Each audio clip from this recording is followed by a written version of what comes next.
शादी के अगले दिन ही नई नवेली दुल्हन फरार, जेवरात और कैश भी ले गई। पति सास को चाय में दे दी थी नशीली चीज। हरियाणा के सोनीपत के खरखोदा से हैरान कर देने वाला मामला सामने आया है। यहाँ शादी के अगले दिन ही नई नवेली दुल्हन फरार हो गई। आरोप है कि दुल्हन ने देर रात चाय में नशीला पदार्थ मिलाकर अपनी सास और पति को पिला दिया। इसके बाद दोनों की हालत बिगड़ गई। दोनों को बेहोशी की हालत में अस्पताल में भर्ती करवाया गया। आरोप है कि दुल्हन घर से सोने के जेवरात और 2 लाख रुपए कैश ले गई है। घर में सारा सामान बिखरा हुआ पड़ा था। इस मामले की शिकायत पर खरखोदा पुलिस ने केस दर्ज कर लिया है। जानकारी के अनुसार सोनीपत के खरखोदा गुरुकुल वाली गली के रहने वाले युवक की शादी 13 नवंबर को हरिद्वार की रहने वाली पल्लवी के साथ हुई थी। वहीं वधू पक्ष को करीब 1.25 लाख रुपए भी दिए गए थे। शादी के बाद युवक 14 नवंबर को खरखोदा पहुंचा। यहाँ 24 नवंबर को शादी का रिसेप्शन रखा गया था, लेकिन 15 नवंबर की रात नई नवेली दुल्हन ने पति और सास को चाय में नशीला पदार्थ मिलाकर दे दिया। चाय पीने के बाद दुल्हन का पति और सास बेहोश हो गए।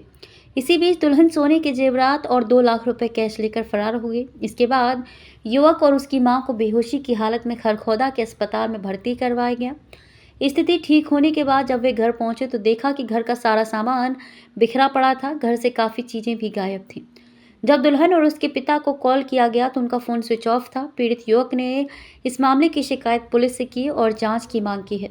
इस मामले को लेकर खरखोदा थाने में तैनात सब इंस्पेक्टर सौरभ ने बताया कि शिकायत मिली है कि उत्तराखंड हरिद्वार से पल्लवी नाम की महिला से युवक ने शादी की थी। 15 नवंबर को नई दुल्हन ने युवक और उसकी मां को चाय में कुछ नशीला पदार्थ पिला दिया। इसके बाद युवक की पत्नी पल्लवी घर से गायब थी। शादी में चढ़ाई गई सोने के जेवर और 2 लाख कैश लेकर फरार हो गई थी। युवक ने पल्लवी के खिलाफ मामला दर्ज कराया है, जो शादी की अगली रात फरार हो गई।